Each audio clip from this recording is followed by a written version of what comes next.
Hello guys, good morning, good afternoon, good evening. आज हम लोग जो है क्लास 10th की जो है ज्योग्राफी है, जो 10th की ज्योग्राफी का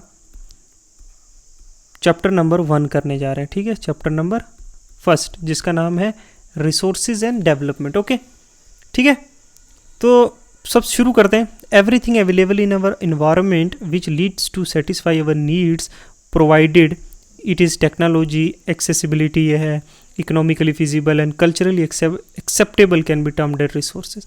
अब ये एक ब्रॉड रिसोर्सेज की डेफिनेशन आ गई कि जो कुछ भी प्रेजेंट है इस इन्वायरमेंट में, जो हमारी नीड्स को सेटिस्फाई करता है, चाहे वो टेक्नोलॉजी एक्सेसिबली हो, इकोनॉमिक फिजिबली हो, इकोनॉमिकली भी फिजिबल हो, टेक्नोलॉजिकली भी, कल्चरली भी है ना एक्सेप्टेबल हो, उसे हम रिसोर्स कहते हैं। ठीक है, अब रिसोर्स देखो ना, ह्यूमन बींग्स देखो, देखो interdependence relationship between nature, technology and institution.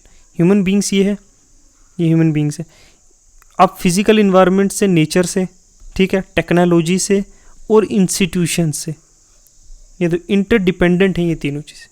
ठीक है, नेचर से हम एक्सट्रैक्ट करते हैं टेक्नोलॉजी की वजह से, वेरियस इंस्टीट्यूशन इंडस्ट्रीज़ हैं जिनकी मदद से हम लोग उन्हें रिफाइन करते हैं। देखो, the process of transformation of things available in environment involve in interdependent relationship between nature, technology और इंस्टीट्यूशन। देखो, जो चीज़ें इन्वायरमेंट में हैं अवेलेबल, उनको ट्रांसफॉर्म करने के लिए ना हमें तीनों चीज़ों की ज़रूरत है, नेचर को, टेक्नोलॉजी की और इंस्टीट्यूशन की। देखो, human being interact with nature, nature के साथ इंटरेक्ट करता है, टेक्नोलॉजी से, और क्रिएट करता है इंस्टीट्यूशंस जो एक्सेलरेट करते हैं इकोनॉमिक डेवलपमेंट को। मैं समझाता हूँ कैसे। Do you think that resources are free gift of nature as is assumed by many? कि तुम्हें लगता है कि ये फ्री गिफ्ट है नेचर का, जैसे बहुत सारे लोग मानते हैं ये चीज़ें?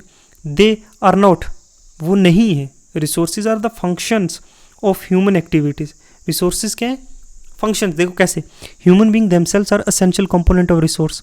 ह्यूमन बीइंग भी, तो हमने पीछे वाले प्रीवियस चैप्टर्स में पढ़ा है कि एक एसेंशियल रिसोर्स है। ठीक है, वो ट्रांसफॉर्म करते हैं material available in our environment into resource. जैसे मैंने कितनी बार आपको आयरन ओर की एग्जांपल दी है। यही आयरन ओर को जो है हम लोग इससे आयरन एक्सट्रैक्ट करते हैं, इसी आयरन से हम लोग जो है गाड़ियाँ बनाते हैं, फिर जो है रेलवे लाइंस बनाते हैं, जो ट्रेन के डब्बे हैं वो बनाते हैं। तो वो खुद ह्यूमन बीइंग एक रिसोर्स है जो इन रिसोर्सेज को एक्सट्रैक्ट करता है, अपनी नीड के हिसाब से मॉडिफाई करता है। ठीक है, रिसोर्सेज का क्लासिफिकेशन करते हैं बेसिस ऑफ ओरिजिन पे, बायोटिक और एबायोटिक है। एग्जॉस्टिबिलिटी पे कैसे है, जिन्हें नॉन रेवन्यूएबल और रेवन्यूएबल और नॉन रेवन्यूएबल। ओनरशिप पे कैसे, इंडिविजुअल भी हो सकता है, कम्युनिटी भी होता है, नेशनल भी, इंटरनेशनल भी। समझते हैं डिटेल वाइज, 1 by 1 समझेंगे। ठीक है, यहाँ से देखो, और देखो रिसोर्स है ऑन द नेचर पे, देखो नेचर उसका कैसा है, रेवन्यूएबल भी हो सकता है, नॉन रेवन्यूएबल भी हो सकता है। ठीक है, मतलब दोबारा रिन्यू भी हो सकता है, जैसे वाटर है, एयर है, सनलाइट है। नॉन रेवन्यूएबल भी हो सकता है, जैसे फॉसल फ्यूल्स हैं। ठीक है, अच्छा, कॉन्टीन्यूस और फ्लो, जैसे विंड है, वाटर है। ठीक है, बायोलॉजिकल मतलब नेचुरल वेजिटेशन, जैसे फॉरेस्ट है, वाइल्ड लाइफ है। कुछ रिसाइकलेबल मेटल है, कुछ नॉन रिसाइकलेबल है। जैसे मेटल जो है वो रिसाइकलेबल है, यूज़ करते हैं, दोबारा मॉडिफाई कर सकते हैं, रिसाइकल रीयूज़ कर सकते हैं। अब फॉसल फ्यूल एक बार यूज़ हो गया, दोबारा रिसाइकल होगा? नहीं होगा। अच्छा, ह्यूमंस देखो, ये तो नेचुरल हो गया। ह्यूमन स्ट्रक्चर और इंस्टीट्यूशंस जैसे हमने बनाए हैं, from schools, colleges to panchayat raj institutions, ये सारे रिसोर्स है ह्यूमन बींग्स के। ठीक है, एक पार्लियामेंट, ठीक है, पॉलिटी इंडिया की, वो क्या है? स्ट्रक्चर, इंस्टीट्यूशन है। क्वांटिटी और क्वालिटी उसकी कैसी, हम बनाते हैं। ठीक है, इस तरीके से जो है ये होता है। आगे चलते हैं, टाइप्स। अब देखो, ओरिजिन के बेस पे टाइप देखने, बायोटिक मतलब लिविंग ऑर्गेनिजम्स। ठीक है, बायोस्फीयर हैविंग लाइफ सच है, ह्यूमन बींग्स है, फ्लोरा एंड फोना है, फिशरी है, लाइफ स्टॉक है, ये जो है लिविंग रिसोर्सेज है। बायोटिक हो गया नॉन लिविंग रिसोर्सेज जो जिंदा नहीं है, जैसे रॉक्स और मेटल्स। ठीक है, अब एग्जॉस्टिबिलिटी पे देखते चलते हैं, जल्दी पढ़ें क्योंकि ये बेसिक टर्म्स हमने कितनी बार पढ़ी हैं प्रीवियस यूनिट्स में। अब रिसोर्सेज जो रेन्यूएबल और रिप्रोड्यूस की जा सकते हैं, फिजिकल केमिकल प्रोसेस, ये कैसे भी रेन्यूएबल जो रिप्लेस, एग्जांपल सोलर है, विंड है, एनर्जी है, वाटर है, फॉरेस्ट है, वाइल्ड लाइफ है, ये जो है दोबारा रिन्यू होती हैं, ये कॉन्टीन्यूस फ्लो में। ठीक है, नॉन रेवन्यूएबल जो रिन्यू नहीं हो सकती, जैसे मिनरल और फॉसल फ्यूल है, जो एक बार एग्जॉस्ट होगी तो मिलियन ईयर्स लगेंगे दोबारा इनको रिन्यू होने में। तो मिलियन ईयर्स तो ह्यूमन की लाइफ नहीं है ना, तो इजीलिए हमने इसे नॉन रिन्यूएबल किया है। एक बार ये एग्जॉस्ट हो जाएगी तो ये दोबारा जो है रिन्यू होने में बहुत टाइम लगेगा, इसलिए इसको नॉन रेवन्यूएबल रिसोर्स जो जल्दी से नहीं आ सकते। आप ट्री कट करोगे, नया प्लांट करोगे, उग जाएगा, वो रिन्यूएबल रिसोर्स है। सनलाइट की एनर्जी रिन्यूएबल है, हमेशा रहेगी। ठीक है, अब ओनरशिप के बेस पे इंडिविजुअल, देखो इंडिविजुअल क्या है, on the basis of individual resource. समझ लो तुम्हारी प्राइवेट प्रॉपर्टी है ना, प्राइवेट प्रॉपर्टी, उस पर तुमने क्रॉप उगाई है राइस, वो तुम्हारी है, उसका मालिक कौन है, तुम्हारा। तो इंडिविजुअल रिसोर्स है वो, तुम अपने फैमिली में जो है यूज़ करोगे, बेचोगे, खाओगे, जो करोगे, वो हो गया इंडिविजुअल रिसोर्सेज। ठीक है। कम्युनिटी ओन्ड कैसे होता है, देखो जैसे विलेजेस में जो है एक ग्रेजिंग ग्राउंड है कॉमन, जहाँ पे सभी के जानवर जो है जाके चरते हैं। ठीक है। कोई जो है कब्रिस्तान है जहाँ पे सभी लोग दफनाते हैं, जैसे जहाँ चिता जलाते हैं, वो कहीं कोई रोक नहीं सकता। ठीक है। कोई झील है आपके गांव में, ठीक है, वहाँ से फिशिंग करते हो, तो वो क्या है, कम्युनिटी लैंड है कि सब लोग यूज़ करते हैं। ठीक है। नेक्स्ट चलते हैं, ऐसे हम समझेंगे कि एक एक वर्ड का मीनिंग। ठीक है। अब नेशनल रिसोर्सेज क्या है, देखो नेशनल रिसोर्सेज क्या है, ये रिसोर्सेज जो किसी नेशन को बिलोंग करते हैं। समझ लो जो रोड्स हैं, रेलवेज है, कैनाल्स है, ये ना तो इंडिविजुअल है ना किसी कम्युनिटी के ओन किए हुए ये। ठीक है। ये जो हैं किसके हैं, नेशनल गवर्नमेंट्स, वो इन्हें जो है, जैसे रिजर्व फॉरेस्ट्स हैं, कुछ वाइल्ड लाइफ है, land within the political boundary and ocean areas में जो 12 नॉटिकल माइल्स में, तो ये these are owned by the respective national government. तो ये नेशनल रिसोर्स हैं हमारे। ठीक है। Which we can use with the permission of government. Okay. हम टैक्सेस पे करके रोड पे ट्रैवल करते हैं। ठीक है। रेलवेज, ट्रेन्स, हम फेयर पे करते हैं और उन पे जो है जर्नी अपनी कंप्लीट करते हैं। इंटरनेशनल रिसोर्सेज कैसे हैं, जैसे ओशन रिसोर्स जो 200 नॉटिकल माइल के बाहर के, वो एक्सक्लूसिव इकोनॉमिक जोन है, जो ओपन ओशंस हैं, कोई इंडिविजुअल कंट्री का जो है वो यूटिलाइज नहीं कर सकता विदाउट इंटरनेशनल इंस्टीट्यूशन की परमिशन के। ठीक है। On the basis of status of development, देखो पोटेंशियल रिसोर्स जो फ्यूचर में, मतलब फ्यूचर में जो है जिसकी जो है जो काम आ सकता है, potential resource that is not, अभी की टेक्नोलॉजी से जिसका जो है हम लोग अभी काम नहीं ले सकते, फ्यूचर जो टेक्नोलॉजीज़ हैं उनसे हम और हार्नेस कर सकते हैं। जैसे सोलर एनर्जी है, अभी हम एक लिमिटेड अमाउंट में यूज़ कर रहे हैं, लेकिन हमें इसका पोटेंशियल पता है कि इससे जो है large amount of electricity can be generated, but अभी हमारे पास उतना इकोनॉमिकली हम उतना फिजिबल नहीं है, हमारे पास उतनी टेक्नोलॉजी नहीं है कि हम उसका फुल पोटेंशियल जो है सोलर एनर्जी का यूज़ कर सकें। पोटेंशियल रिसोर्स हो गया जो फ्यूचर में जिसका जो है काफ़ी पोटेंशियल है। एक विंड पावर को हार्नेस करने का फ्यूचर में पोटेंशियल बहुत है, लेकिन प्रेजेंटली उसका इतना नहीं है, इतनी हमारे पास ना टेक्नोलॉजी है ना इतना इकोनॉमिक पावर है। ठीक है। उसको कहते हैं पोटेंशियली जो हम लोग हो सकता है फ्यूचर में। डेवलप्ड रिसोर्स कौन से हैं, जो जिसकी क्वांटिटी और क्वालिटी हमें पता है यूटिलाइजेशन के लिए। ठीक है। और उसकी टेक्नोलॉजी लेवल ऑफ फिजिबिलिटी भी हमें पता है, जो वेल डेवलप्ड है। जैसे अभी फॉसल फ्यूल है, हमें पता है वो कितना है और कितना बचा और कितना यूज़ हुआ है, उसे हम रिफाइनरी हमारे पास है, उसको हम रिफाइन कर सकते हैं अगर हमें कहीं मिलता है। तो ये एक डेवलप्ड है। कोल एक डेवलप्ड है, हमें इसको पता है कैसे एक्सट्रैक्ट करना है, कैसे ट्रांसपोर्ट करना है, कैसे यूज़ करना है, इसके क्या क्या पोटेंशियल है, कैसे इससे इलेक्ट्रिसिटी जनरेट की जाए। ये एक वेल डेवलप्ड रिसोर्स है। ठीक है। स्टॉक, अब स्टॉक क्या है, जो material in the environment which have potential to satisfy human need but human beings do not have the appropriate technology to access this. अब देखो फॉर एग्जांपल लिथियम का स्टॉक है कहीं जम्मू एंड कश्मीर में। ठीक है। अभी पिछले दिनों में न्यूज़ में था, हमें पता है कि ये स्टॉक है, यहाँ पे इतना क्वांटिटी है, या देख लो समझ लो 10 मिलियन टन है फॉर एग्जांपल, एक एग्जांपल लेते हैं रैंडम, हमें पता है। ठीक है। इसके क्या यूजेज है वो भी पता है हमें, लेकिन हमारे पास अभी उतनी टेक्नोलॉजी नहीं है कि इसको एक्सेस करके इसका यूज़ कर सके। तो ये हमारे पास एक स्टॉक है, हमारे पास कोल का स्टॉक है। ठीक है। कहीं पे पहाड़ों में नीचे ज़मीन के अंदर, लेकिन उतनी टेक्नोलॉजी नहीं है कि इतना हम डीप डाउन जाके उसको एक्सेस कर पाएँ, लेकिन स्टॉक हमारे पास है। तो समझ गए ये चीज़ है। नेक्स्ट मूव करते हैं। स्टॉक हो गया। रिजर्व क्या है, reserve are the subset of stocks which can be put into use with the help of existing technical know how but the use has not been started. They can be used for meeting the full requirement. River water can be used for generating hydropower, but in present it is used only to limited extent. The water in a dam forest is reserved which can be used for future. अब reserved है कुछ चीज़ें जिनका हमें पता है कि ये इन्हें हम निकाल भी सकते हैं, इसकी टेक्नोलॉजी भी हमारे पास है, बट फिर भी हमने उसको रिजर्व रखा है बिकॉज अभी हमारे पास सफिशेंटली डिमांड मीट करने के लिए चीज़ें हैं। फॉर द फ्यूचर जो हमने रिजर्व रखा हुआ है, नाम से ही आप पता कर सकते हो। ठीक है। अब पढ़ते हैं हम डेवलपमेंट ऑफ रिसोर्स। ठीक है। रिसोर्स जो है एक वाइटल रोल प्ले करते हैं ह्यूमन के सर्वाइवल के लिए, हमारी क्वालिटी ऑफ लाइफ को इन्हेंस करने के लिए। ठीक है। देखिए, they believe that resources are free gift of nature. It was believed, पहले हमें लगता था फ्री गिफ्ट है। As a result human being ने क्या किया, इनडिस्क्रिमिनेटली इसको यूज़ करना शुरू किया, जिससे क्या हुआ, डिप्लीशन हुआ रिसोर्स का, ग्रीड ऑफ इंडिविजुअल की वजह से, एक्यूमुलेशन ऑफ रिसोर्स, कुछ हैंड्स में जो है रिसोर्सेज बहुत ज़्यादा चले गए, और इससे क्या हुआ, सोसाइटी डिवाइड होगी दो सेगमेंट्स में, हैव नॉट्स और हैव्स, रिच और पुअर में। ठीक है, किसी के पास एक्सेसिव रिसोर्स आ गई, किसी के पास कम, समझ लो किसी के पास 100 एकड़्स ऑफ लैंड आ गई, 1000 एकड़्स, और किसी के पास 10 एकड़ भी नहीं, किसी के पास 10 है तो किसी के पास एक भी नहीं है। तो जो एक्सेसिव जो लैंड ये रिसोर्स था, किसी ने अपने कब्जे में कर लिया और किसी के पास बिल्कुल भी नहीं। तो ये इनडिस्क्रिमिनेशन हुआ, इससे एक्यूमुलेशन ऑफ रिसोर्सेज जो है बढ़ गया।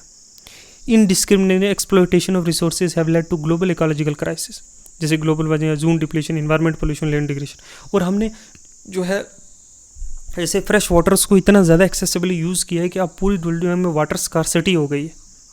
ठीक है, ये चीज़ें डेवलपमेंट। अब रिसोर्स को कैसे डेवलप करना है, देखो, inequitable distribution of resource have been become essential for sustaining quality of life and global peace. अब इक्विटेबल, देखो आपने कई बार देखा होगा कि war has been waged for the, अब किसी एरियाज़ में जैसे मिडिल ईस्ट में बहुत ज़्यादा रिसोर्सेज होते हैं, अमेरिका अननेसेसरी वॉर वेज करे, ठीक है, अपने इंटरेस्ट जो है कंटिन्यू रखने के लिए कि यहाँ रिसोर्सेज बहुत ज़्यादा है, अगर मैं यहाँ पे जो है अटैक करूँगा तो वॉर्स आ रही हैं।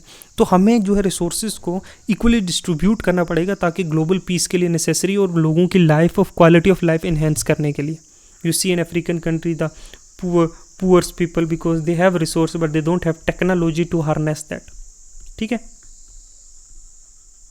ओके। तो रिसोर्सेज प्लानिंग जो है एसेंशियल है sustainable existence all form of life के लिए, कंपोनेंट है। ठीक है, तो sustainable development, sustainable economic development mean development should take place without damaging the environment. अब सस्टेनेबल डेवलपमेंट का क्या मतलब है कि डेवलपमेंट तो नहीं रुकनी चाहिए, लेकिन इसके साथ साथ जो है इन्वायरमेंट को इसका हार्मफुल इफेक्ट नहीं होना चाहिए। इन्वायरमेंट को मद्देनज़र रखते हुए हमने एक डेवलपमेंट करनी है, उसको हम सस्टेनेबल डेवलपमेंट कहते हैं। अब ये तो नहीं है कि पावर प्लांट नहीं लगाएंगे हैं क्योंकि ये जो है हार्मफुल एनवायरनमेंट के लिए, हम लगाएंगे लेकिन आसपास के जो है इन्वायरमेंट को मद्देनज़र रखते हुए कि यहाँ इसके फ़ायदे से ज़्यादा अगर हार्मफुल इफेक्ट ज़्यादा इन्वायरमेंट को, तो वहाँ नहीं लगाना है। जो इकोलॉजिकली हॉटस्पॉट एरियाज़ हैं वहाँ पे जो है पावर प्लांट्स और डैम्स नहीं बिल्ड करनी। ठीक है, हमें इन्वायरमेंट भी तो कॉम्प्रोमाइज़ नहीं करना है, which is essential for the survival of future generations. तो इसी के लिए एक रियो डी जेनेरियो में समिट हुई थी 1992 में। इसका इन्वायरमेंट में बड़ी डिटेल से जो डिस्कशन होगा। More than 100 heads of the state met at Rio de Janeiro in Brazil for the first time in international summit. इस समिट में क्या कन्वे किया गया एड्रेस कि अर्जेंटली हमने इन्वायरमेंटल प्रोटेक्शन और सोशो इकोनॉमिक डेवलपमेंट को ग्लोबल लेवल पे एड्रेस करना है। यहाँ लीडर्स ने साइन किया declaration global climate change and biological diversity. इसे रियो कन्वेंशन भी कहते हैं, जो global forest principal adopted agenda 21 for achieve sustainable development. अब एजेंडा 21 क्या है? ये एक डिक्लेरेशन है, साइन किया गया वर्ल्ड लीडर्स के द्वारा 1992 में यूनाइटेड नेशन कॉन्फ्रेंस में इन्वायरमेंट और डेवलपमेंट पे, यूएनसीडी ने। ठीक है, जो ब्राज़ील में ही हुआ था। इसका एम क्या था? Global sustainable development. Its agenda to combat environmental damage, poverty, disease, अच्छा, through global cooperation on common interest, mutual needs and share responsibility. One major objective of the Agenda 21 is that local government should draw their own local Agenda 21. Agenda 21 जो है ना, एक heads of the government ने different kind states के ने ये sign किया ताकि हम जो है सस्टेनेबल डेवलपमेंट जो है डेवलपमेंट भी करें और साथ साथ में इन्वायरमेंटल डैमेज को जो है कम करें, जिससे पॉवर्टी और डिजीज़ फैलता है पूरे ग्लोबल में। तो ये कॉपरेशन से, म्यूचुअल नीड और शेयरिंग बेनिफिट रिस्पॉन्सिबिलिटी से, इंटरेस्ट से। Poor should be help by the rich through funds, develop country should help developing countries. तो इस तरीके से ये एक साइन हुआ। ओके, सो नेक्स्ट है प्लानिंग, रिसोर्स प्लानिंग। अब देखो, planning is widely accepted strategy for judicious use of resources.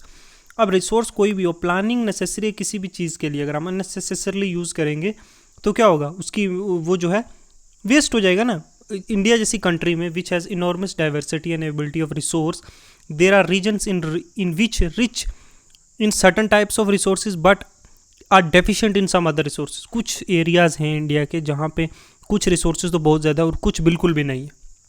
ठीक है, एग्जांपल ले लो।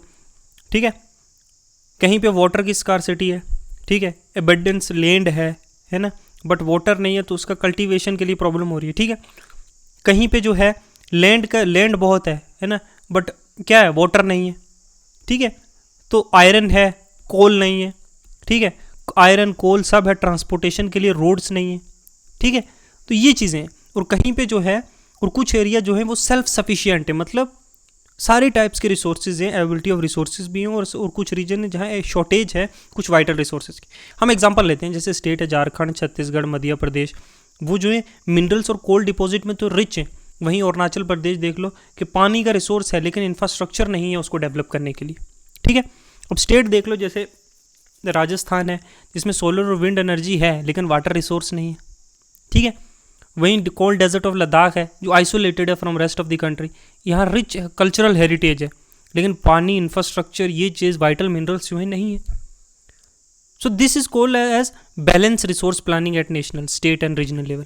तो एक बैलेंस रिसोर्स प्लानिंग होनी चाहिए जिससे क्या होगा, इन रिसोर्सेज का जो है ना बेनिफिट जो है अदर स्टेट्स को भी मिले, ठीक है। जहाँ पे जो चीज़ डेफिशिएंट है दूसरी स्टेट से लाके यहाँ दी जाए, दूसरी एरिया से लाके यहाँ दी जाए, जहाँ एबेंडेंस है यहाँ से ट्रांसपोर्ट की जाए दूसरी मार्केट्स में, ठीक है। इस तरीके की रिसोर्स प्लानिंग जो है बहुत नेसेसरी है। अब रिसोर्स प्लानिंग इंडिया की देखो, रिसोर्स प्लानिंग एक कॉम्प्लेक्स प्रोसेस विच इन्वॉल्व्स जैसे identification and inventory of resources across the region of. सबसे पहले तो आइडेंटिफिकेशन करना होगा ना कि कौन से एरियाज़ में कौन से रिसोर्स हैं, कौन से एरिया में कौन से रिसोर्स नहीं हैं, समझे। जब ये हम कर लेंगे, इस ये क्या इन्वॉल्व करता है, सर्वे करो, मैपिंग करो एरियाज़ की, क्वालिटेटिव और क्वांटिटेटिव एस्टिमेशन करो कि कितना है और किस क्वालिटी का है। मतलब अगर और है क्या, गुड क्वालिटी और है, और गुड क्वालिटी तो कितना अमाउंट कितना है उसका, ठीक है। इसको कहते हैं क्वालिटेटिव कि किस तरह का है, is it a good, is it better और बेस्ट क्वालिटी, वर्स्ट क्वालिटी कैसा है। और क्वांटिटेटिव हो गया मतलब कितनी क्वांटिटी में, ठीक है। और मेजरमेंट करनी है रिसोर्सेज। दूसरा क्या है, इवॉल्व करना है planning structure and endured with appropriate technology and skills and institutional setup for implementation और रिसोर्स डेवलपमेंट प्लान। तो स्किल की ज़रूरत है, वैसे इंस्टीट्यूशंस की भी ज़रूरत है, टेक्नोलॉजी की ज़रूरत है उन चीज़ों को और डेवलप करने के लिए।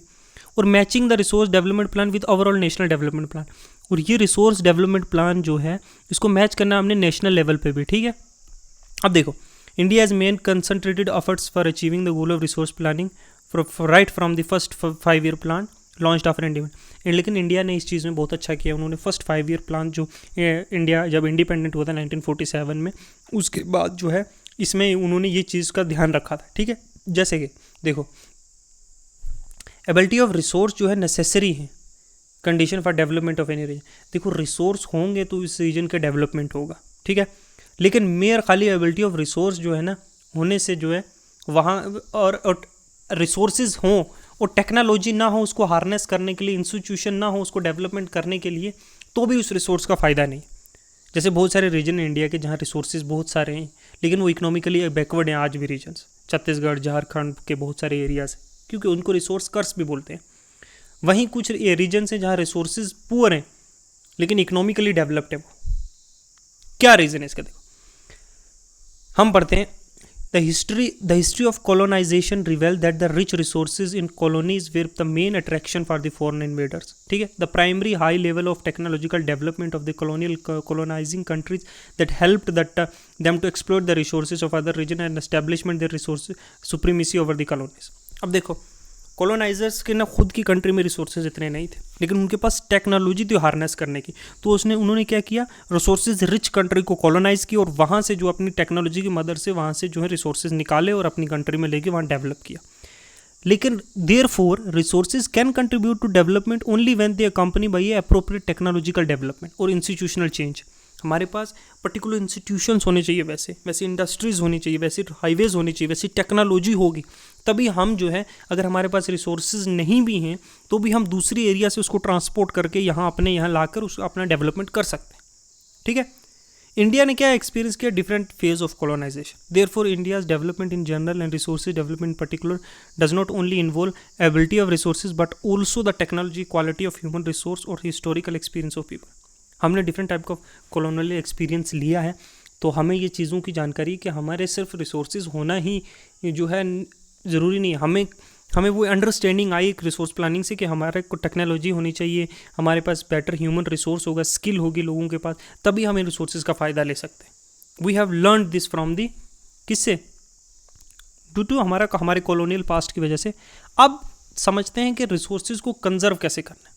देखो conservation of resources are vital for any development activities, but irrational consumption or over utilization of resources may lead to social, economic and environmental problems. To overcome these problems, resources conservation are at various level is important. देखो resources vital हैं development के लिए, लेकिन अगर हम उनका जो है इरेशनल कंजम्पशन करेंगे या ओवर यूटिलाइज करेंगे किसी रिसोर्स का, तो वो क्या है हमारे सोशल इकोनॉमिक सोसाइटी के लिए भी और ओवरऑल इन्वायरमेंट के लिए भी हार्मफुल है. तो हमें ये कंजर्व करना पड़ेगा और इसका ध्यान जो है हमें वेरियस स्टेजेस पे रखना पड़ेगा कि किसी को हम एक फ्रेश वाटर को हम ओवर कंजप्ट तो नहीं कर रहे, ओवर यूज़ तो नहीं कर रहे, हम उसको सेव नहीं कर रहे, अननेसेसरी यूज़ कर रहे हैं, तो वो हमें इवेंचुअली वाटर स्कार्सिटी होगी. तो हमें डिफरेंट स्टेजेस पे इसको प्लान करना पड़ेगा, हम कैसे वाटर को ट्रीट कर सकते हैं. मैं एक एग्जांपल दे रहा हूँ. So this is the main concerns of the leaders and thinkers. For example Gandhi ji was very apt in voicing the concerns about the resources conservation of this words. Gandhi ji ने क्या कहा था, there is enough for everybody's need and not for anybody's greed. के resources बहुत है सबके लिए, लेकिन लालच के लिए नहीं.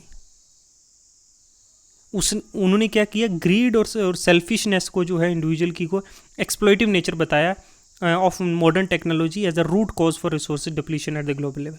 कि लोगों की लालच, लोगों का ग्रीड, उनका सेल्फिशनेस, यही कारण है रिसोर्सेज का. क्योंकि टेक्नोलॉजी आज मॉडर्न इंडिया में है, मॉडर्न वर्ल्ड में है, तो वो डिप्लीशन हो रही है क्योंकि लोगों को लालच है. They want to extract maximum profit from it, है ना. वो अगेंस्ट थे मास प्रोडक्शन के and wanted to replace it with the production of masses. ठीक है, अब बढ़ते हैं आगे. तो ये हमने समझा कैसे कैसे रिसोर्सेज कंजर्वेशन के बारे में, रिसोर्सेज कैसे यूज़ किए जा सकते हैं, कैसे एरिया में स्कार्सिटी या रिसोर्स प्लानिंग के बारे में समझा. अब हम पढ़ते हैं लैंड रिसोर्स के बारे में. ठीक है, लैंड एज ए रिसोर्स के बारे में पढ़ते हैं. हम we live in land, we perform our economic activities on land and we use it for different ways. So land is a natural resource and utmost important. It supports natural vegetation, wildlife, human life, economic activity, transportation, communication system. However, land is an asset to a finite magnitude. Therefore, it is important to use available land for various purposes with careful planning. देखो land की ज़रूरत ना almost हर activities के लिए पड़ती है. Agriculture से लेकर इंफ्रास्ट्रक्चर से लेकर roads, transportation, everything, natural vegetation, सब लैंड पे होती है. तो लैंड कोई इनफाइनाइट थोड़ी है, एक फाइनाइट लैंड है अराउंड 30% ऑफ द अर्थ. तो हमें इसको जो है बड़े ध्यान से यूज़ करना होगा, एक केयरफुल प्लानिंग के साथ. सॉरी, इंडिया में लैंड जो है वेराइटीज़ ऑफ रिलीफ है, माउंटेन्स हैं, प्लेट्यूज हैं, प्लेन्स हैं, आइलैंड्स हैं. 43% ऑफ जो इंडिया का लैंड है वो प्लेन है और ये प्रोवाइड करता है एग्रीकल्चर फैसिलिटी के लिए और इंडस्ट्री के लिए. माउंटेन जो है 30% से टोटल सरफेस एरिया, और ये एक perennial flow of some rivers provide faculty to tourism ecological aspect. तो 30% अप्रोक्सीमेटली माउंटेन्स हैं जो हमारे पेरेनियल रिवर्स जो फ्लो करती है, जो हमें टूरिज्म अट्रैक्शन प्रोवाइड करता है, एग्रीकल्चर के लिए वाटर प्रोवाइड करती है. ठीक है, इन पहाड़ों से जो रिवर्स आती हैं. और 27% of the area of the country जो है प्लेट्यूज़ है, और प्लेट्यूज़ हमें फॉसल्स, फॉरेस्ट और मिनरल्स प्रोवाइड करती है. ठीक है, ये देखो 43% प्लेन्स है, 27% जो है माउंटेन्स और 30% माउंटेन, 27% प्लेट्यूज. तो different types of relief feature जो है हमें डिफरेंट रिसोर्सेज प्रोवाइड करते हैं. ठीक है, अब लैंड यूटिलाइजेशन बढ़ते हैं, किस किस टाइप से हमने लैंड यूटिलाइज किया हुआ है. देखो लैंड यूटिलाइज इस फॉलोइंग पर्पजेज़ के लिए. फॉरेस्ट के लिए जो लैंड कल्टिवेटेड नहीं है वो तो या तो बैरन है या फिर waste land. Land put to non agriculture uses, non agriculture uses के लिए लैंड जो हमने यूज़ किया वो बिल्डिंग के लिए, रोड्स के लिए, फैक्ट्रीज के लिए. और अदर अनकल्टिवेटेड लैंड कौन सी है, जैसे परमानेंट पास्चर्स हैं और ग्रेजिंग लैंड्स जानवरों के लिए. लैंड जो है under miscellaneous trees, crops, groves not included in net sown areas, जैसे मैंग्रूव्स है, सैक्रेड फॉरेस्ट्स हैं, रिजर्व फॉरेस्ट है, कुछ ऐसे हैं जो कल्टीवेशन में नहीं. ठीक है, और फिर कल्चरेबल वेस्ट लैंड जो लेफ्ट है अनकल्टिवेटेड, जो 5 साल से ज़्यादा जो है लैंड जो है अनकल्टिवेटेड लैंड छोड़ी हुई है, उसको कहते हैं कल्चरेबल वेस्ट लैंड, जिस पे एग्रीकल्चर हो सकता है but currently it's left to no use. Okay, अब फैलो लैंड क्या है, current fallow left without cultivation one और less than one cultural agriculture year. एक या एक से कम एग्रीकल्चर ईयर्स के लिए जो चीज़ लैंड छोड़ दी गई है उसको कहते हैं fallow land. Other than current fallow land left जो 1 से 5 एग्रीकल्चर ईयर्स के लिए छोड़ दी गई है वो होती है करंट फैलो लैंड. ठीक है, नेट सोन एरिया क्या है, देखो नेट सोन एरिया याद रखना कि एरिया जो sown more than once in agriculture year plus net sown area is known as gross crop area. जो कल्टिवेबल एरिया है जहाँ एक या एक से ज़्यादा क्रॉप उगाई गई है पिछले 1 साल में या एक एग्रीकल्चर ईयर में, उसको नेट सोन एरिया कहते हैं. ठीक है। ये कुछ लैंड रिसोर्सेज है जो हमने यूज़ की गई हैं हमारे कंट्री में, ठीक है। देखते हैं लैंड यूज़ पैटर्न इंडिया में कैसा है, लैंड यूज़ पैटर्न, ठीक है। ओके, देखो the use of land is determined both by physical factors such as topography, climate, soil type, as well as human factors such as population density, technology, capability, and cultural and transition, etc. Tradition etc. Land use pattern determine कैसे किया जाता है, both जैसे topography क्या है, climate क्या है, soil type क्या है, उसके हिसाब से लैंड यूज़ होगी है, या फिर टेक्नोलॉजी की कितनी कैपेबिलिटी, क्या हम एक बैरन लैंड को, एक टफ लैंड को भी एग्रीकल्चर में कर सकते हैं, या उस पर बिल्डिंग बनाई जाए, पॉपुलेशन डेंसिटी पे डिपेंड करता है, वहाँ का कल्चर और ट्रेडिशन पे भी डिपेंड करता है, ठीक है। अब इंडिया के पास तो 3.8 मिलियन स्क्वायर किलोमीटर की लैंड है, ठीक है, और लैंड यूज डाटा के according however only 93% land total area of the land is use reported for most of the north eastern state except Assam has not been done fully. तो survey जो है land का ना, एबिलिटी ऑफ लैंड वो सिर्फ 93% हुआ है, आसाम को छोड़ के बाकी नॉर्थ ईस्टर्न स्टेट है। Moreover some area of Jammu Kashmir occupied Pakistan and China have not been surveyed. कुछ एरिया जो है पाकिस्तान और चाइना में वो भी सर्वे नहीं हुआ है। उसके अलावा जो है हम देख सकते हैं, ये देखो जनरल लैंड यूज़ कैसे है, ठीक है। फॉरेस्ट 45% फॉरेस्ट कवर्स है ना, 18% जो है, ये देखो 25% बैरन या वेस्ट लैंड है, ठीक है। नॉन एग्रीकल्चर में कितना है, area under non culture 18%, pastures और ग्रेजिंग लैंड्स बाकी ये देखो इतने इतने परसेंट यूज़ है। कल्चरेबल वेस्ट लैंड कितनी है, 22%। वो फेलोज और करंट फेलोज जो एग्रीकल्चर लैंड 43%, ठीक है। ये कुछ परसेंटेज दिया है, ग्राफ्स आप देख सकते हो उसके हिसाब से। तो लैंड जो परमानेंट पास्चर्स और इस हिसाब से जो है ये एक जनरल लैंड का सर्वे है। इस तरीके से जो है हमारे कंट्री में जो है लैंड यूज़ पैटर्न है। नेट सोन एरियाज़ कितना है, करंट फैलो लैंड कितना है, ये देखो 7%, ठीक है। इस तरीके से लैंड यूज़ पैटर्न से हमारे अंदर फॉरेस्ट, बैरन लैंड्स, कल्टिवेबल लैंड, ठीक है। अप्रॉक्सीमेटली 40% लैंड जो है कल्टिवेबल लैंड है, ठीक है। ये हमने देख लिया। लैंड डिग्रेडेशन और कंजर्वेशन मेथड सीधा हम पढ़ते हैं क्या है, कैसे लैंड डिग्रेडेशन हो रही है और उसको हम कंजर्व कैसे कर सकते हैं, कैसे हम बचा सकते हैं, कैसे लैंड दिन ब दिन बदतर से बदतर हो रही है, एग्रीकल्चर में यूज़ नहीं आ रही है, किसी भी चीज़ में नहीं, वेस्ट लैंड पड़ी हुई है। तो we shared our land with its past generation and will have to do it with the future generation. हमने ये ज़मीन जो है अपने पास्ट जनरेशन, अपने दादा दादी नाना नानी के साथ भी शेयर की और आगे आने वाले अपने बच्चों के साथ भी शेयर करेंगे। लेकिन 95% ऑफ आवर फूड, शेल्टर और क्लोथिंग जो है 95% जो है वो कहाँ से आती है, लैंड से आती है। कहाँ से आती है, लैंड से आती है। और human activities not only brought about degradation of land but also aggravate to the pace of the natural forces to cause damage to land. हमने सिर्फ लैंड ह्यूमन एक्टिविटी से नहीं, लेकिन हमने कुछ ऐसे काम किए कि जिससे वजह नेचर से भी लैंड जो है वेस्ट हो रही है। जैसे 100 अभी प्रेजेंटली जो है 130 हेक्टर, ये ग्री होके मोर देन 150 हो गया, 130 hectare of degraded land India. 130 million hectare land जो है डिग्रेडेड है India. 28% of it belong to category of forest degraded area. 56% जो है पानी से इरोडेड है और रेस्ट जो है सैलाइन और एल्कलाइन डिपॉजिट्स। तो ह्यूमन एक्टिविटी जैसे forest, over grazing, mining, quarrying से भी जो है कंट्रीब्यूट हुआ लैंड डिग्रेडेशन, ठीक है, समझे। जैसे माइनिंग साइट्स को हमने छोड़ दिया ऐसे ही, आफ्टर एक्सकेवेशंस माइंस में से हमने कोयला, लोहा, ये चीज़ें, मिनरल्स निकाले और फिर उनको ऐसे ही छोड़ दिया, डीप स्कार्स एंड डीप ओवरबर्डनिंग, उन्हें हमें भरा नहीं। जैसे झारखंड में, मध्य प्रदेश, छत्तीसगढ़ और उड़ीसा में डिफॉरेस्टेशन और माइनिंग से है ना लार्ज लैंड डिग्रेड हुई है जो किसी यूज़ नहीं आ रही। गुजरात, राजस्थान, मध्य प्रदेश, महाराष्ट्र में जो है ओवर ग्रेजिंग, ज़्यादा चराने से जानवरों को लैंड डिग्रेड हुई है। पंजाब, हरियाणा, उत्तर प्रदेश में जो ओवर इरीगेशन से जो रिस्पॉन्सिबल है लैंड डिग्रेडेशन की, due to water logging leading to increase salinity बढ़ गई है, ज़्यादा ज़रूरत से ज़्यादा जो है हमने यूज़ किया है। और mineral processing such as grinding of limestone and cement industry ने, सोप स्टोन ने, क्रीमिक इंडस्ट्री ने ह्यूज क्वांटिटी ऑफ डस्ट जो क्रिएट किया एटमॉस्फेयर में, इन्फिल्ट्रेट हुआ ये पानी में और फिर सॉइल में और सेटल डाउन हो गया लैंड पे। तो industrial effluent is the waste has become a major source of, जो इंडस्ट्रीज है उसकी वजह से भी मेजर डिग्रेडेशन हुआ है लैंड का, क्योंकि उनका वेस्ट मटेरियल जो है पानी में जाता है और पानी से जो है ज़मीन में जाता है, जो इवेंचुअली वो कहाँ सेटल हो जाता है, सॉइल में, और इससे जो है सॉइल जो पल्यूट हो जाएगी, पल्यूटेड सॉइल पे तो कुछ होगा नहीं, तो वो डिग्रेडेड सॉइल मानी जाएगी। इसको सॉल्व करने का वेरियस ट्रिक्स है। अब ये हमने बता दिया कि इंडस्ट्रियल वेस्ट से, डिफॉरेस्टेशन से, ओवर ग्रेजिंग से, माइनिंग एक्टिविटीज़ से, है ना, मिनरल एक्सप्लोरेशन से, अच्छा लाइमस्टोन ग्राइंडिंग, सीमेंट इंडस्ट्री से कैसे कैसे लैंड डिग्रेड हो रहा है। अब इसको कंजर्व कैसे किया जा सकता है, कंजर्व करने के तरीके कैसे हैं? एफोरेस्ट्रेशन करनी चाहिए, प्रॉपर मैनेजमेंट ऑफ ग्रेजिंग, जो चराहे होते हैं उनको प्रॉपर मैनेज करना है कि ओवर ग्रेजिंग ना हो, चेक करना है ना। प्लांटिंग शेल्टर बेल्ट्स, ठीक है। ओवर ग्रेजिंग और स्टेबलाइजेशन, सैंड डून्स को स्टेबलाइज करो, थॉर्नी श्रब्स ग्रो करो, है ना, उससे सैंड डून्स कंट्रोल होंगे। Land degradation, proper management of waste land का मैनेजमेंट, माइनिंग एक्टिविटीज़ को कंट्रोल करना है, प्रॉपर डिस्चार्ज और डिस्पोजल करना है इंडस्ट्रियल वेस्ट को, ठीक है, और ट्रीटमेंट के बाद, ठीक है। Can reduce land and water degradation industrial and सब अर्बन एरियाज। ये कुछ तरीके हैं जिससे हम लोग जो है लैंड को कंजर्व कर सकते हैं, ठीक है। लैंड हो गया। अब हम सोइल एज ए रिसोर्स देखते हैं क्या है। देखो सोइल के देखो, एक तो टॉप में लेयर है, अपर लेयर है, फिर सब सोइल है जो वेदर्ड रॉक्स, जो रॉक्स है, हार्ड रॉक्स है, ठीक है। ये तो लैंड है जहाँ पे एग्रीकल्चर हम करते हैं ना, सिल्ट क्ले। फिर जो है वेदर्ड पेरेंट रॉक्स, जो ओवर द ईयर्स ये सैचुरेट होकर नीचे आ गए ना, तो ये अनवेदर्ड पेरेंट रॉक्स, जिसके अभी तक वेदरिंग इफेक्ट यहाँ नहीं पड़ा है, यहाँ पे इन पे पड़ा है, ठीक है।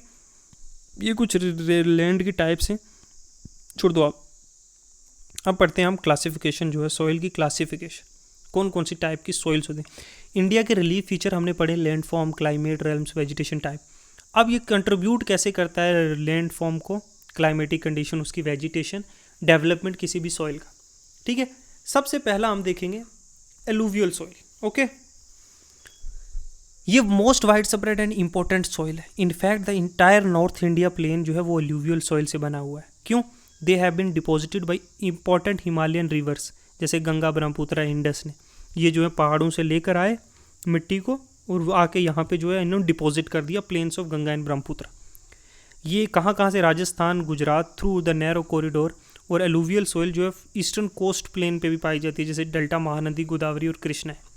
ये किससे बनती है alluvial soil? Due to the action of river से, ठीक है। नॉर्थ इंडिया में मोस्टली गंगा, गंगेटिक प्लेन्स में, ब्रह्मपुत्रा में ये सॉइल पाई जाती है। ये जो है बहुत सारे जैसे सैंड, सिल्ट और क्ले से कंसिस्ट होती है। और as we move inland toward the river valley, soil particle appears some bigger size, और द कुछ बड़े साइज के होते हैं और कुछ छोटे, है ना। The nearer the place the break the slope, the soil are coarse and such soils are most common in piedmont plains such as Duars, chos and Terai regions. अब रिवर वैलीज के अराउंड जो है इस टाइप की सॉइल पाई जाती है, ठीक है। इसमें भी जो है एलुवियल सॉइल की एज के हिसाब से ना इनको दो में, ओल्ड भांगर होती है और एक न्यू एलुवियल सॉइल जिसको खादर कहते हैं। भांगर सॉइल जो है ना, इसमें कंकर जो है, कंकर नड्यूल्स की कंसंट्रेशन हायर होती है, फाइन पार्टिकल्स होते हैं और ये मोर फर्टाइल होती है देन भांगर। अब जो खादर सॉइल है ना वो मोर फर्टाइल होती है किससे? भांगर सॉइल से। दो टाइप की, खादर और भांगर, ठीक है। Alluvial soil as a whole एक वेरी फर्टाइल होती है। Most soil contain adequate portion of potash, phosphorus acid और लाइम, जो आइडियल है ग्रोथ के लिए किसके? शुगर केन, पैडी, वीट और other cereal and pulses crops, ठीक है, क्योंकि इसमें राइट अमाउंट ऑफ मिनरल्स होते हैं, ठीक है। अब क्या पढ़ना है? Due to its high fertility, region of alluvial soil intensely cultivated. अब एलुवियल सॉइल जो है हाईली फर्टाइल होती है, तो इसकी फर्टिलिटी की वजह से क्या है, ये जो एरियाज हैं वो इंटेंसिवली कल्टिवेट किए जाते हैं क्रॉप्स यहाँ पे, और यहाँ पे बहुत डेंस पॉपुलेशन होती है। Soil in dry areas are more alkaline and can be produced and can productive after proper treatment of irrigation. तो एल्कलाइन होती है, तो अगर हम वाटर सही से देंगे तो ये जो है क्रॉप्स प्रोडक्शन के लिए बहुत सूटेबल होती है, ठीक है। फिर हम देखेंगे एलुवियल सॉइल, हमने देखा रिवर एक्शन से बनती है, इसमें पोटाश होता है, फॉस्फोरिक एसिड होता है, ये होता है, और ये बहुत फर्टाइल होती है क्रॉप्स के लिए। यहाँ एरियाज बहुत ज़्यादा इंटेंसिवली एग्रीकल्चर कल्टिवेशन होता है, और यहाँ पे जो है बहुत ही ज़्यादा पॉपुलेशन डेंसिटी भी यहाँ ज़्यादा होती है, ठीक है। राइट काइंड ऑफ अगर हम इसे इरीगेशन देंगे तो it is very good for agriculture, okay. अब देखते हैं हम ब्लैक सॉइल, ठीक है। ब्लैक सॉइल जो है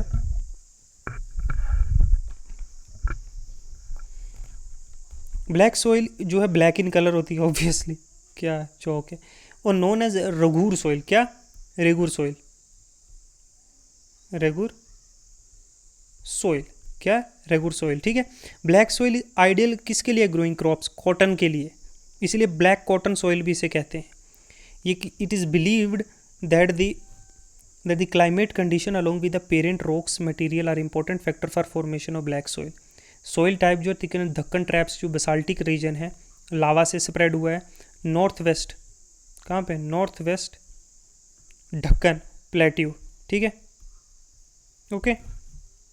is made up of lava flow. जो दक्कन प्लेटियो वो लावा फ्लो से बना है। मैंने आपको पिछले क्लासेस में बताया बसाल्टिक लावा जब निकला है वोल्केनिक एक्टिविटी से, ये पूरी जगह पे फैल गया। तो गुजरात और महाराष्ट्र और सौराष्ट्र एरियाज में जो है ब्लैक सॉइल पाई जाती है। ठीक है, एलुवियल सॉइल हो गया, ब्लैक सॉइल हो गया। ये देखो ये देखो ये देखो सॉइल के टाइप्स, ये फॉरेस्ट सॉइल है, ये देखो ब्लैक सॉइल, ये ब्लैक सॉइल का एरिया है। ठीक है, ये एलुवियल सॉइल है। ठीक है, ये देखो ब्लैक सॉइल। ठीक है, ये कौन सा है, रेड एंड येलो। ठीक है, नेक्स्ट चलते हैं। ये देखो किस किस रीजन में पाई जाती है, हमने देख लिया। पूर फॉस्फोरिक कंटेंट होता है। तो ये जो है ब्लैक सॉइल जो है एक्सट्रीमली फाइन क्लेई मटेरियल होता है, well known capacity of hold moisture. और ब्लैक सॉइल जो है मॉइस्चर जो लॉन्ग ड्यूरेशन तक होल्ड कर सकती है ना। तो ये डीप क्रैक्स डेवलप करते हैं जब जो हॉट वेदर के टाइम पे, और help in proper excretion of soil, aeration of soil. ये स्टिकी होती है, वेट होती है, डिफ़िकल्ट होती है वर्क करने के लिए, जब तक कि इसको टिल्ट ना किया जाए इमीडिएटली फौरी बारिश के बाद या प्री मानसून पीरियड के पास। एक बार बारिश हो गई तो ये एकदम सेट हो जाती है। रेड और येलो सॉइल, देखो रेड और येलो सॉइल डेवलप है क्रिस्टलाइनिक इग्निशियस रॉक से। इग्निशियस मैंने बताया था प्राइमरी रॉक होती है ना। एरिया लो रेनफॉल में होती है, ईस्टर्न और साउथर्न पार्ट में दक्कन प्लेटियो के। येलो रेड सॉइल जो है found in part of Orissa, Chhattisgarh, southern part of middle Ganga और वेस्टर्न घाट। ये सॉइल डेवलप करती है reddish colour due to diffusion of iron की क्वांटिटी होने की वजह से, क्रिस्टलाइन और मेटामॉर्फिक रॉक्स के। ये येलो इसलिए अकर करती है क्योंकि ये हाइड्रेटेड फॉर्म में येलो अकर दिखती है। ठीक है, समझे। तो आयरन के कंटेंट की वजह से ये रेड और येलो दिखती है। ठीक है, समझ गए। तो अब हमने देख लिया रेड सॉइल देखी, एलुवियल देखी, ब्लैक देखी। अब हम लेटराइट देखेंगे। ठीक है, लेटराइट वर्ड लैटिन वर्ड से निकला है लेटर से, जिसका मतलब है ब्रिक्स। ठीक है, मतलब लेटराइट सॉइल जो है वो डेवलप हुई है उन एरियाज़ में जहाँ हाई टेम्परेचर है और हैवी रेनफॉल होती है। वहाँ कहाँ है लेटराइट सॉइल जो है पैदा होती है। ठीक है, ये किसका रिजल्ट है, leaching of heavy rainfall, hums content, heavy rainfall और हम्स कंटेंट की वजह से। ठीक है, जैसे किन किन एरियाज़ में होती है ये। Soil is low because most of the microorganisms, particularly decomposers like bacteria, get destroyed due to the high temperature. Laterite soil जो है suitable है कल्टिवेशन के लिए, वो अगर उसको डोज ऑफ मैन्योर और फर्टिलाइजर प्रॉपरली दिया जाए। ये सॉइल कर्नाटका, केरला, तमिलनाडु, मध्य प्रदेश और हिली रीजन उड़ीसा और आसाम में पाई जाती है। ठीक है, अब after adopting appropriate soil conservation technique particularly in the hilly areas of Karnataka and Kerala, Tamil Nadu, soil is very useful for growing tea and coffee. Laterite soil किसके लिए, टी और कॉफ़ी के लिए। ठीक है, red laterite soil in Tamil Nadu, Andhra Pradesh and Kerala are more suitable for cropping of cashew nut. ठीक है, cashew nuts. Last पढ़े एरिड सॉइल। देखो एरिड सॉइल क्या है, arid soil ranges from black colour. देखो एरिड सॉइल जो है रेड से ब्राउन कलर होती है इन कलर। ये जनरली सैंडी होती है टेक्सचर में और सेलाइन होती है नेचर में। ठीक है, in some areas and salt content जो बहुत हाई होता है, और कॉमन साल्ट जो है ऑब्टेन एवेपोरेटिंग ऑफ वाटर, पानी जब निकल जाता है ना तो पीछे साल्ट बच जाता है पानी का, तो इसीलिए ये एल्कलाइन होती है। ठीक है, और ड्राई टेम्परेचर और हाई टेम्परेचर में एवेपोरेशन फास्टर होता है, तो सॉइल जो है हम्स कंटेंट लैक करती है और मॉइस्चर भी। ठीक है, कौन सी एरिड सॉइल में। ठीक है, तो लो हराइजन सॉइल है occupy by kankar because the increasing calcium content downward. Kankar layer formation at the bottom horizon restrict the infiltration of, और कंकर्स जो है नीचे नीचे इन्फ्लेट हो जाते हैं, तो ये जो है वाटर की जो है इन्फिल्ट्रेशन को रोकते हैं। प्रॉपर इरिगेशन के बाद सॉइल जो है कल्टीवेशन के काबिल है। जैसे वेस्टर्न जो है राजस्थान में ये एरिड सॉइल मिलती है। ठीक है, फॉरेस्ट सॉइल क्या है, ये फाउंड हिली और माउंटेनस रीजन में पाई जाती है जहाँ सफिशिएंट जो है रेन होती है और फॉरेस्ट आर अवेलेबल। ठीक है, जहाँ फॉरेस्ट और रेन अवेलेबल होती है, और ये वेरीज करती है according to the mountain environment where they are formed, they are loamy और silty valley sides and coarse grain in the upper slopes. ठीक है, in the snow covered areas जैसे हिमालयाज हैं जहाँ पे सॉइल जो है डेनुडेशन एक्सपीरियंस करती है। इसका मतलब मैं तुम्हें बताऊंगा डेनुडेशंस नेक्स्ट, अभी नहीं, अभी आपको सिर्फ पढ़ के समझो। डेनुडेशन का मतलब आगे जाके समझना है अपने, पूरा एक सॉइल फॉर्मेशन में आएगा। ऐसा ड्रेन होता है जहाँ लो हम्स कंटेंट होता है, the soil formed in a lower part of the valley particularly river terraces and alluvial fans are fertile. समझ गए। सॉइल इरोजन कैसे होती है और सॉइल को कंजर्व कैसे किया जाता है ये समझते हैं। देखो, the denudation of soil cover and subsequent washing down is described as soil erosion. देखिए सॉइल का मूवमेंट लैंडस्लाइड से, वेदरिंग से, क्लाइमेटिक कंडीशन से, फिर जो है वॉश डाउन होती है जो सॉइल वाटर के एक्शन से, उससे क्या कहते हैं soil erosion. Process of soil formation and erosion जो है सिमुटेनियसली जाते एक साथ चलते हैं। कहीं सॉइल फॉर्म नहीं फॉर्म हो रही है और कहीं इरोड हो रही है, ठीक है। कैसे ये बैलेंस बना देता है between the two. Sometimes the balance is disturbed due to human activities like deforestation, overgrazing, construction और माइनिंग की वजह से ये जो है प्रोसेस जो हॉल्ट हो जाता है जब ह्यूमन इंटरफेरेंस होता है। जैसे कि फॉरेस्ट लाइक ग्लेशियर्स, विंड और वाटर जो सॉइल इरोजन को लीड करते हैं, वही running water cut through the clayey soil and makes deep channels as a gullies. तो जहाँ से कंटिन्यूसली देखो ये गली इरोजन है, कंटिन्यूसली वाटर बहता जा रहा है किसी क्रैक से, तो ये गली बना देता है यहाँ पे, ये सॉइल इरोड हो गई है यहाँ पे, ठीक है। ठीक है, ये इरोड होके भी कहीं एलुवियल सॉइल जाके बनाती है, वो बात अलग है। और ये लेकिन यहाँ पे ना ये जब इरोड हो गई ऐसी गली हो गई, यहाँ पे कल्टीवेशन तो नहीं होगा ना, over the period of time ये एक बैड लैंड में कन्वर्ट हो जाएगा, जैसे चंबल बेसन में है, ठीक है। इसको गली इरोजन कहते हैं, ठीक है। और इनको वेरियस तरीके से रोका, जैसे मैंने आपको भी पहले भी बताया कि आपने क्या करना है, ऐसे परपेंडिकुलर जो है कल्टीवेशन करोगे तो वाटर रुक जाएगा, ठीक है। आप एफोरेस्टेशन कर सकते हो, नए पेड़ लगा सकते हो, है ना, डिफोरेस्टेशन को रोक सकते हो। तो इस टाइप से सॉइल जो है कंजर्व की जा सकती है, ठीक है। ये कुछ थे हमारे जो है अंडरस्टैंडिंग के लिए, ठीक है। इस तरीके से आप सॉइल कंजर्व कर सकते हो। जैसे देखो स्ट्रिप क्रॉपिंग कर सकते हो आप, ठीक है। और प्लांटिंग लाइन इन ट्रीज़ को एक लाइन में प्लांट करो तो क्रिएट करोगे सिमिलर वेज में। Rows of trees are called shelter belts आप बना दोगे ना। जो स्टेबलाइजेशन ऑफ सैंड डून्स कैसे करोगे, श्रब्स ग्रो करोगे डेजर्ट्स में, है ना। तो इससे क्या होगा कि क्रॉप्स जो है बच सकते हैं। टेरेस कल्टीवेशन करोगे, ठीक है, समझ गए, ऐसे टेरेस कल्टीवेशन आप क्या करोगे, ये कल्टीवेशन लैंड से यहाँ पे जो है बोल्डर्स और कंकर्स जो है यहाँ पे आप इनकी बाउंड्रीज पे रखोगे। इससे क्या होगा, वाटर जो है रुक जाएगा और उससे जो है फर्दर जो है लैंड स्लाइड्स और इरोजन नहीं होगी। तो कंटोर प्लोइंग करो ऐसे अपोजिट डायरेक्शंस में। तो ये कुछ है जिससे सॉइल ओवर ग्रेजिंग को कैसे रोकोगे, उससे हो सकता है। फिर जो है आप डिफोरेस्टेशन तो ऑब्वियसली रोकना पड़ेगा, उसकी जगह नए पेड़ लगाने पड़ेंगे, है ना। चेक करना पड़ेगा कहाँ से वाटर सीपिंग हो रही है, ठीक है, कि कहीं गली इरोजन ना हो जाए, ठीक है। Okay, these types of things you have to do to cultivate. Okay, आज हम यहीं तक रखते हैं, नेक्स्ट देखेंगे, नेक्स्ट जो है नेक्स्ट चैप्टर में मिलते हैं, तब तक के लिए गुड बाय। ओके।